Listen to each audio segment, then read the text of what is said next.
तो इसीलिए मेरा सुझाव है कि घनश्याम जी, आप ही इन सभी विद्वानों के विवाद का समाधान करें। ये दूध मुहा हमको समझाएगा। प्रथमं तु नमस्कारांजलिं समर्पयामि।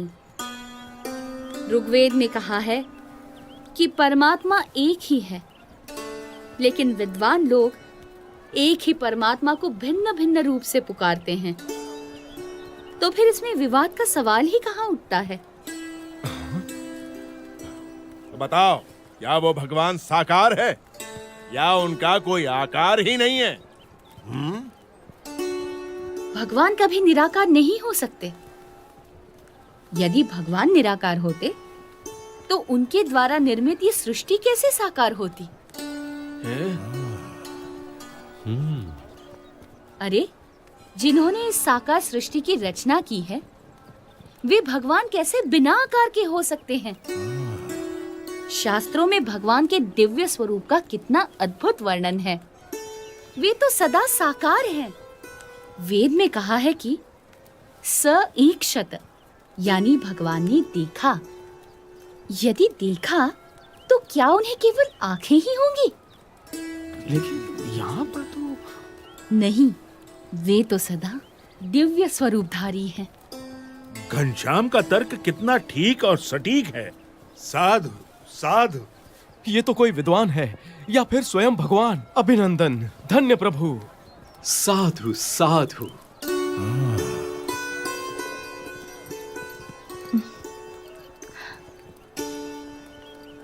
तो आप बताएंगे कि किस साधना से मनुष्य को मुक्ति या मोक्ष मिलता है? मोह का क्षय ही मोक्ष है। इसके लिए जिन्हें मोह ना हो, ऐसे महान सच्चे ब्रह्म स्वरूप संत का सत्संग करना चाहिए। ऐसे संत के सत्संग से ब्रह्मरूप होकर पर ब्रह्म की भक्ति करके ही मनुष्य मोक्ष प्राप्त करता है। उपनिषद में कहा है, ब्रह्म विदाप्नोति परम।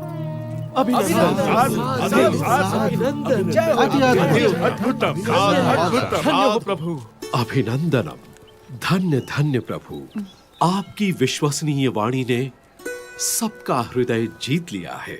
यदि हम वर्षों तक चर्चा करते रहते तो भी हम सभी शास्त्रों के सार रूप इस उत्तर तक न पहुंचते, मगर हम जैसे विद्वानों की इतनी बड़ी सभा में निसंशय घनश्याम ने निश्चलता और निर्भयता से ये कर दिखाया है।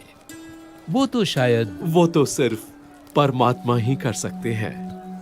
मैं काशी का राजा घनश्याम प्रभु का सम्मान करता हूँ। बोलो घनश्याम प्रभु की जय। बोलो घनश्याम प्रभु की जय। बोलो घनश्याम प्रभु की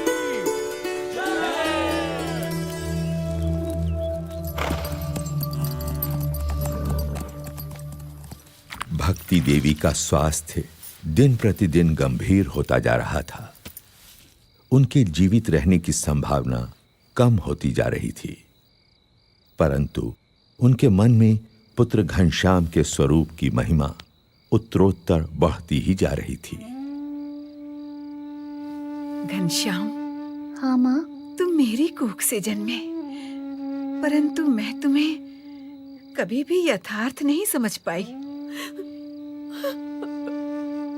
फिर भी मुझे इतना विश्वास जरूर है कि मुझे तुम्हारे रूप में साक्षात भगवान मिल चुके हैं। लेकिन अब मुझे सिर्फ इतना ही समझाओ कि किसी अन्य मुमुक्षु को सदा के लिए भगवान से भेंट करनी हो तो वो कैसे संभव है? हाँ माँ, सच्चे भगवानमय संत के सत्संग और प्रसंग से मुमुक्षु को भगवान की भेंट होती है।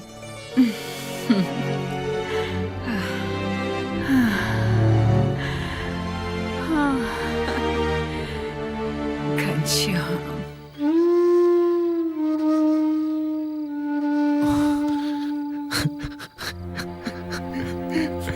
पिताजी।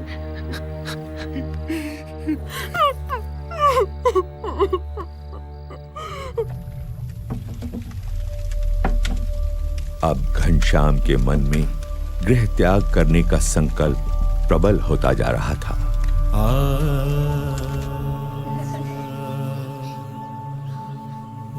उनका वैराग्यपूर्ण बर्ताव देखकर अयोध्या वासियों को भी चिंता रहती थी कि घनश्याम कहीं चले तो नहीं जाएंगे। वासुदेव परावेता वासुदेव परामखः वासुदेव परायोगः बुखार तो कम हो ही नहीं रहा। वासुदेव पराहाग्रह। घनश्याम, ये भागवत बंद करो और वैद्य जी को बुला लाओ। मेरा वैद्य तो अब स्वयं परमात्मा ही है राम प्रताप। नहीं पिताजी, चिंता मत कीजिए, आप जल्दी ठीक हो जाएंगे। मैं ठीक होता हूं या नहीं, तू मुझे एक वचन दे। जी जी जरूर, बोलिए पिताजी। मैं घनश्याम और इच्छा राम को तेरे भरोसे छोड़े जा रहा हूं। उनका ख्याल रखना। आप उनकी चिंता मत कीजिए पिताजी। सुनो राम प्रताप, ये घनश्याम तुम्हारे भाई नहीं मगर साक्षात भगवान ही हैं। उनकी सेवा करना।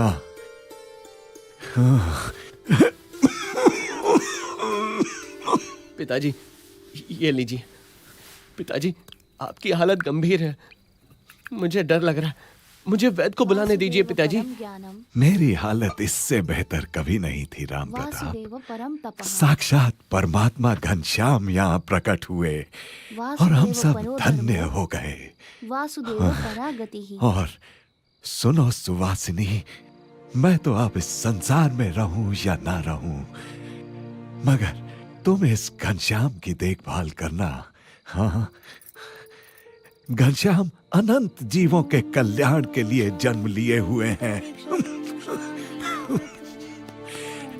लेकिन देखना, कहीं राम प्रताप ऐसा निमित्त ना बने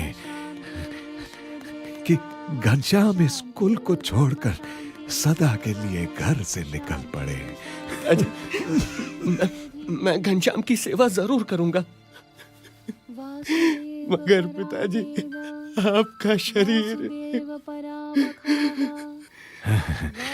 राम प्रताप, मेरा शरीर यहाँ है, किंतु घनश्याम की कृपा से मेरी आत्मा तो अक्षरधाम में विचरण कर रही है। वासुदेव परम तपः। वासुदेव परो धर्मः। वासुदेव परागतिः। ओम शांतिः शांतिः पिताजी। शांतिः। पिताजी,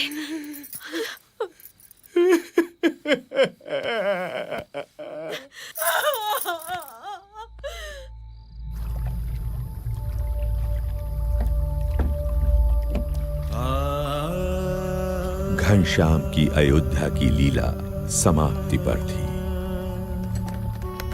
और कल्याण यात्रा उन्हें निमंत्रण दे रही थी।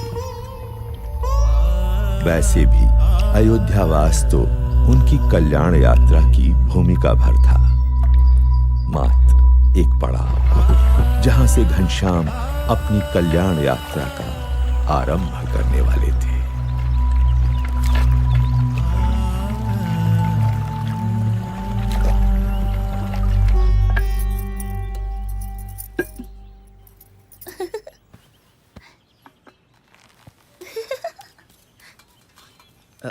घनश्याम कहाँ है? यूं तो रोज सरयू स्नान के बाद घर लौट आते थे, किंतु अब तो पूरा दिन मंदिरों में ही बिताने लगे हैं। ऐसा कब तक चलेगा? पिताजी उसे मेरे भरोसे छोड़ गए हैं। लोग कहेंगे मुझे भाई की चिंता ही नहीं है। अभी खोज लाता हूँ उसे। भोजन तो करके जाइए। नहीं नहीं, अब तो लौटकर उसके साथ ही भोजन करूंगा। अरे रुकिए,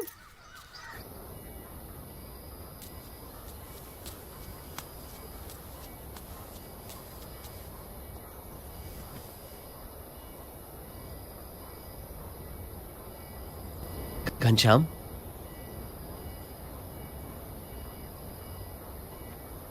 पिताजी के जाने का दुख मुझे भी है, मगर इसका यह मतलब तो नहीं कि जीवन भर उसका मातम मनाते रहें।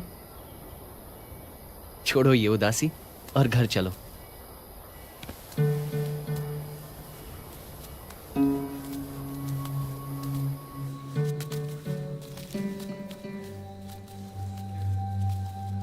बड़े भैया, संसार से मेरे सारे बंधन टूट चुके हैं। कहीं किसी से भी मेरा लगाव नहीं रहा। माँ और पिताजी ने मुझे पहचान लिया तो उन्हें मुक्ति दे दी। अब जो जो मुझे पहचान लेंगे, मैं उनकी मुक्ति के द्वार खोलूंगा। मेरा जन्म अनंत जीवों की मुक्ति के लिए ही तो हुआ है।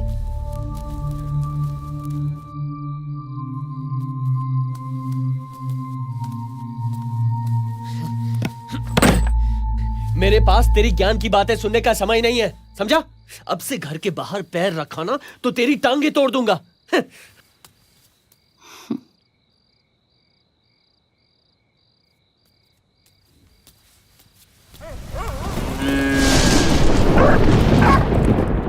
घनश्याम पर आप इतनी सख्ती मत कीजिए, वो अपने आप ही ठीक हो जाएगा। नहीं सुवासिनी, पिताजी के जाने के बाद वो किसी की नहीं सुनता। कुछ भी बोलो तो ज्ञान की बातें करने लगता है। उससे तो बचपन से ही जीवन से विरक्ति रही है। विरक्ति वगैरह कुछ नहीं है सुहासिनी। अभी उसका ब्याह करा दो ना तो सारी विरक्ति, वैराग्य, ये ज्ञान ध्यान रुई की भांति हवा में उड़ जाएगा। तो करवाते क्यों नहीं? हाँ लेकिन वो, हाँ, खंभारिया गांव के निहार मिश्र अपनी बेटी के लिए कब से पीछे पड़े हैं। वो तो चंद्रकला को लेकर हमसे मिलने अयोध्या आना चाहते हैं। फिर तो तुम कल ही उन्हें बुला लो। हो सकता है चंद्रकला अपनी कला से घनश्याम को बांधने में सफल हो जाए और घनश्याम जीवन भर हमारे साथ रहे। हाँ बिल्कुल ठीक कहा, उनसे कल ही बात करूंगा।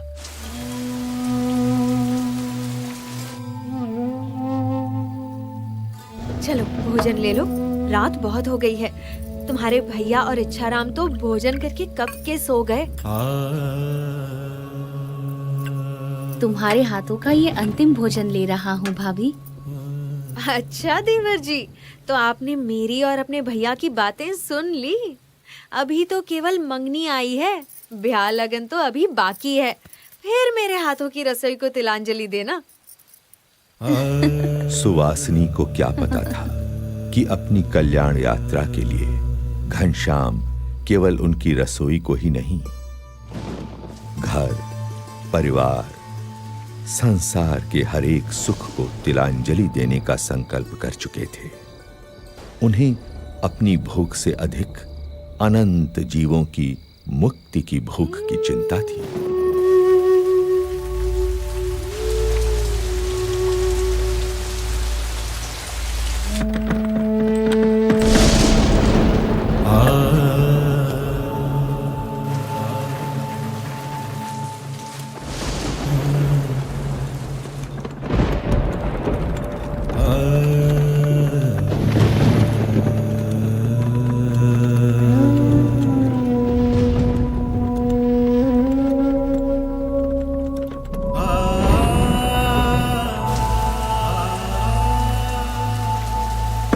वो समय निकट था जो विश्व के इतिहास में कभी कभी ही आता है,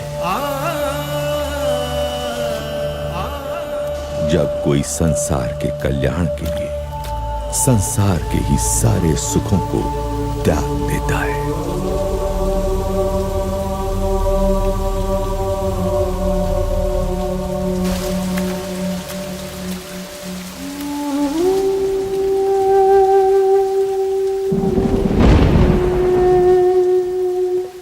इसी अयोध्या से हजारों वर्ष पूर्व राम निकले थे रावण के अत्याचार से मनुष्यता की मुक्ति के लिए। अभी आषाढ़ शुक्ला दशमी विक्रम संवत 1848 की रात का ब्राह्म मुहूर्त है और मैं निकल रहा हूँ अज्ञान के अंधकार से अनंत आत्माओं की मुक्ति के लिए।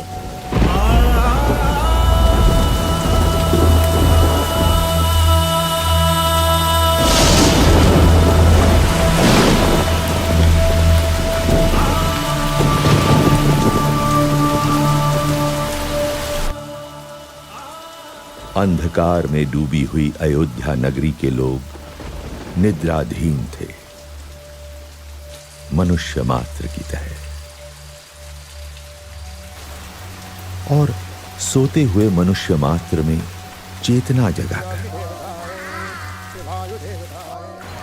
उन्हें कल्याण के मार्ग पर प्रेरित करने के लिए घनश्याम के चरण बढ़ चले कल्याण यात्रा पर नीलकंठ वर्णी के रूप में।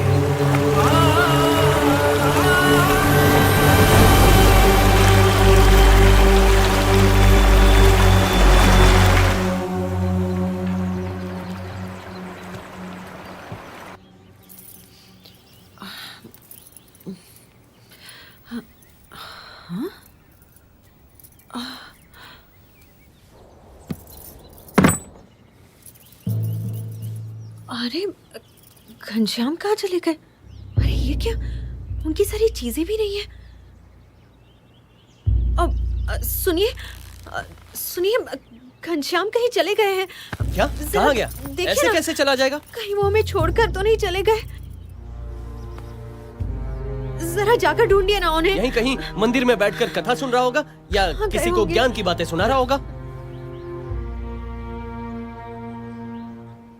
कहीं मेरे हाथों की रसोई को सच में तिलांजलि तो नहीं देती? चिंता मत करो, वो आ जाएगा। घनश्याम वापस आ जाओ। कहाँ चले गए हो तुम? ठीक है, मैं भी देख कर आता हूँ।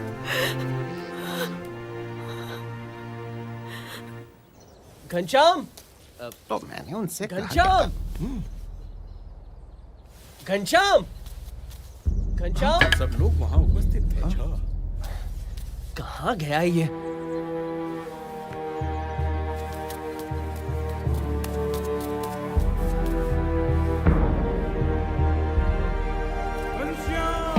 अरे भाई, घनश्याम नहीं मिल रहे। चलो वहाँ ढूंढने में मेरी मदद करो। हाँ चलो भाई चलो। पुजारी जी, घनश्याम नहीं मिल रहे हैं। आपने उन्हें देखा?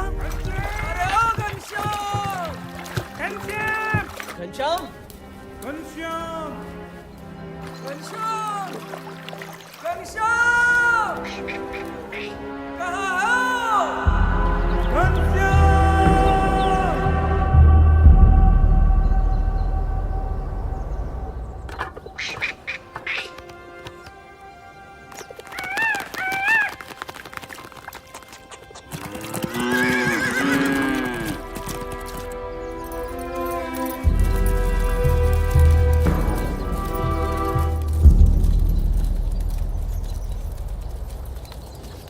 हमें छोड़ के चला गया। अब हमारे साथ कौन खेलेगा? ए घनश्याम भैया, वापस आ जाओ। क्यों चले गए हमको छोड़कर?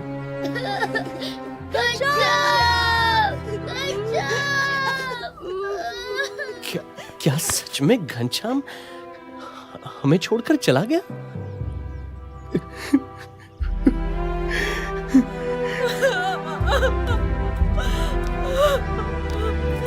घनश्याम,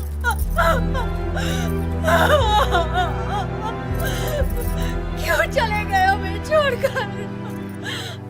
नहीं, मुझे विश्वास नहीं हो रहा। जहां भी हो, लौट कर वापस आ जाओ। मैं तुम्हें कभी नहीं डांटूंगा। क्यों चले गए हमें छोड़कर?